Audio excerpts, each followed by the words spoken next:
We divided the general assembly into 3 parts, and the middle part is where we put the battery pack and motor in.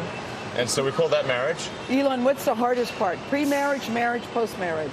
Right now, marriage is the hardest part. Marriage is the hardest part. Elon Musk's relationship with outside analysts and investors is also going through a rough patch these days. I'm definitely under stress, so if I seem like I'm not under stress, then I'm going to be clear, I'm definitely under stress. In the past month, Tesla has issued a voluntary recall of 123,000 of its older Model S vehicles, dealt with a fatal crash of a vehicle equipped with its semi-autonomous driving system, and suffered a downgrade of its credit status on Wall Street. The Model 3, still in your mind, is the face and the future of the company, is it not? Yes, absolutely. But the most important thing on his mind these days is solving production delays for the Tesla's new Model 3 sedan here at his massive factory in Silicon Valley. You started saying we'll do 5,000 a week, then, okay, that didn't work out, we'll do 2,500 a week, and now it's a little over 2,000 a week.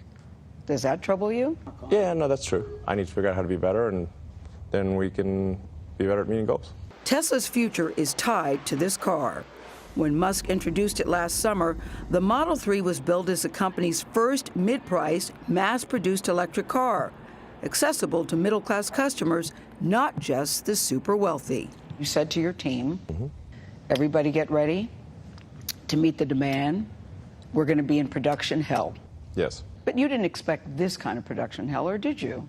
No, it's worse than I thought. Why is that? Why is it harder? What happened? We got complacent about some of the things that we felt were our core technology. We put too much new technology into the Model 3 all at once. This should have been staged. High tech goes in the cars, but it also builds them. This is widely regarded as one of the most robotics-driven auto assembly lines on the planet. Elon, part of the thing I heard about the Model 3 is that there's too many robots, that maybe... Yeah, I agree. You think so too? That maybe you need more people in here working? We do. In some cases, the robots actually slowed the production, right? Yes, they did. We had this crazy complex network of conveyor belts, and it was not working. So we got rid of that whole thing. This is cool, Elon. Yeah. Realizing it needed an overhaul, Musk personally took over the Model 3 production line at the beginning of April. We're aiming for really extreme levels of precision, more than any other vehicle in the world. He says he has resorted to pulling all-nighters at the plant. When things get really intense, I don't have time to go home and shower and change, so I just sleep here. I want to see. Where is that? Yeah, so I in this wanna see. room. I mean, it's pretty boring overall, really. It's actually cold in here, too. Yeah, I like it cold. So you like it cold? I sleep on the couch over there. So you're just laying here on the couch? Yeah. Last time I was here, I actually slept literally on the floor because the couch was too narrow. Yeah, I was going to say.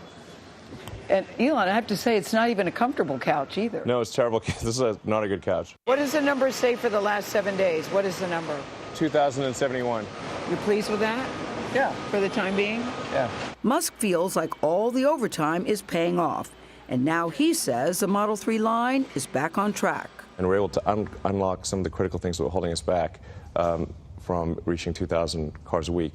But since then, we've continued to do 2,000 cars a week. Do you think that this is sustainable? This pace is sustainable? Yeah. So we'll probably have, I don't know, a 3- or 4-fold increase in Model 3 output in the second quarter. But Musk critics have heard predictions like those before. A future the automaker has yet to reach. But Elon, you may be one of the few people to see it, because a lot of people looking at you don't see it. The problem people have, a lot of the analysts, is they kind of look in the rearview mirror instead of looking at the front windscreen. What do you mean by that? This has very frequently been why people have underestimated Tesla, because they would look at Tesla's what Tesla's done in the past and use that as proxy for what we're able to do in the future. On April Fool's Day, Musk mixed his optimism with dark humor. On social media, in the midst of widespread concerns Tesla might collapse, he tweeted this: "We are sad to report that Tesla has gone completely and totally bankrupt. So bankrupt, you can't believe it." You know people are nervous and they're worried. You are aware of that. So knowing that, why would you do an April Fool's joke that you did? Oh, because there were all these media articles saying that Tesla's going bankrupt. Yes. So I thought, well, I'll just do an April Fool's joke that we did go bankrupt. But Elon, that's not funny when people are nervous. I mean, it's April Fool's. People should, lighten up, okay? like, it should be pretty obvious, I think, that I'm not going to joke about bankruptcy if I think it's remotely real. I'm feeling pretty optimistic about where Tesla is at this point. Like, at this point, I have a clear understanding of the path out of hell. And I do not, until recently, have a clear understanding. Elon Musk says anyone who pre-ordered the Model 3 when it was unveiled last July should be getting their car in about 3 to 6 months. And that's about 6 to 9 months later than they were promised. So listen, I have to say he really is on the case.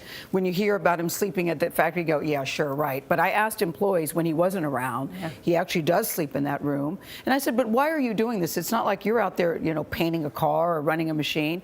He said, because I can solve the problems in real time. I look at that board, I can see where a problem is and go and make the correction and go check it out myself. So he's very serious. What I like hearing about him is he's showing us him making his mistakes in real time and trying to fix them, tweaking. We never get to look inside the clockworks. While, you know, what he's learning about automation matters for him. Who knows if it'll help with the car? But it's a crucial thing happening to all businesses, learning that sometimes you can over-automate. And to watch that happening in real time is also fascinating to let us in when he knows he's under the gun, when he knows that people are complaining. He says, sure, come on in. He's very calm, very confident, and he's very matter of fact. He's very matter of fact in the way he speaks, but I just think he's terrific and on the case. Yeah, we'll bold and creative. Yes, I mean, yes. He thinks outside the box, Nora. We like that. Yeah, absolutely. We'll have more of him at 8 o'clock. That's right. Yes.